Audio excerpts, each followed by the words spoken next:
Ukraine और रूस के बीच चल रही जंग जल्द ही एक नाटकीय मोड़ ले सकती है। ऐसा इसलिए क्योंकि रूस के राष्ट्रपति व्लादिमीर पुतिन ने रूसी परमाणु फोर्स को हाई अलर्ट पर रखने का आदेश दे दिया है। इस आदेश का सीधा मतलब यह है कि रूस ने परमाणु हथियारों को लॉन्च करने की तैयारी शुरू कर दी है।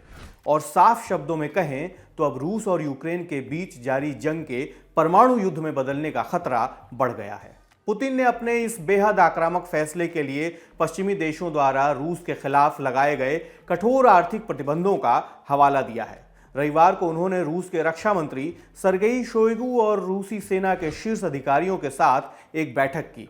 पुतिन ने परमाणु फोर्सेस को अलर्ट पर रहने का आदेश देते हुए कहा कि नाटो सदस्य देश न केवल आर्थिक क्षेत्र में हमारे देश के खिलाफ कार्रवाई कर रहे हैं, बल्कि इनके शीर्ष अधिकारियों ने रूस को लेकर बेहद आक्रामक बयान दिए हैं। ऐसे में परमाणु रोधक फोर्सेस को अलर्ट पर रखने का फैसला उचित है। व्लादिमीर पुतिन के इस आदेश के बाद अमेरिका की तरफ से प्रतिक्रिया आई है। इंडिया टुडे के मुताबिक संयुक्त राष्ट्र में अमेरिकी राजदूत लिंडा थॉमस ग्रीनफील्ड ने रविवार को कहा, राष्ट्रपति व्लादिमीर पुतिन ने रूस के प्रतिरोधक बलों को हाई अलर्ट पर रखने का आदेश दिया है, जिसमें परमाणु हथियार भी शामिल हैं। इस आदेश को स्वीकार नहीं किया जा सकता। इसका मतलब यह है कि राष्ट्रपति पुतिन इस युद्ध को आगे बढ़ाना चाहते हैं और जिस तरह से वो बढ़ाना चाहते हैं वो अस्वीकार्य है। हमें उनके एक्शन को हर तरीके से रोकना होगा। पुतिन के रूसी परमाणु बलों को हाई अलर्ट पर रखने के आदेश के बाद परमाणु निगरानी agency the UN nuclear watchdog ने भी एक अहम बैठक करने का फैसला किया है। यह बैठक बुधवार को की जाएगी, जिसमें 35 देशों के प्रतिनिधि शामिल होंगे। बोर्ड के सदस्यों में कनाडा और पोलैंड ने यूक्रेन के अनुरोध पर यह बैठक बुलाई है। बता दें कि इस बोर्ड में अभी यूक्रेन शामिल नहीं है। बेलारूस में रविवार को परमाणु हथियारों की तैनाती को लेकर एक जनमत संग्रह हुआ।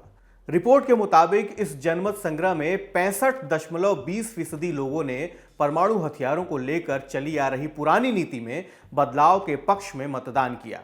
यानी 65% से ज्यादा लोग बेलारूस में परमाणु हथियारों की तैनाती के पक्ष में हैं। बता दें कि सोवियत संघ के पतन के बाद बेलारूस ने परमाणु हथियार छोड़ने का फैसला किया था। इस फैसले के बाद से कभी इस देश में परमाणु हथियारों की तैनाती नहीं की गई। बेलारूस में हुए इस जनमत संग्रह के नतीजों के बाद यह साफ है कि जरूरत पड़ने पर रूस बेलारूस में यूक्रेन की सीमा पर परमाणु हथियार तैनात कर सकता है। बेलारूस इस समय पूरी तरह से रूस के साथ है। उसने रूसी सेना को यूक्रेन पर हमला करने के लिए अपनी जमीन का इस्तेमाल करने की इजाजत भी दे रखी है। रविवार को जनमत संग्रह के दौरान अपना वोट डालने पहुंचे बेलारूस के राष्ट्रपति अलेक्जेंडर लुकाशेंको अपने देश में रूसी परमाणु हथियार तैनात करने के पक्ष में दिखे। उन्होंने कहा था, यदि आप यानी पश्चिमी देश पोलैंड या लिथुआनिया में बेलारूस की सीमा पर परमाणु हथियार तैनात करते हो तो मैं बेलारूस में बिना किसी शर्त के परमाणु हथियारों को वापस लाने के लिए व्लादिमीर पुतिन की ओर रुख करूंगा। रूस और यूक्रेन पर हम आपको लगातार अपडेट देते रहेंगे। देखते रहिए द लल्लन टॉप। मेरा नाम है सुमित। शुक्रिया।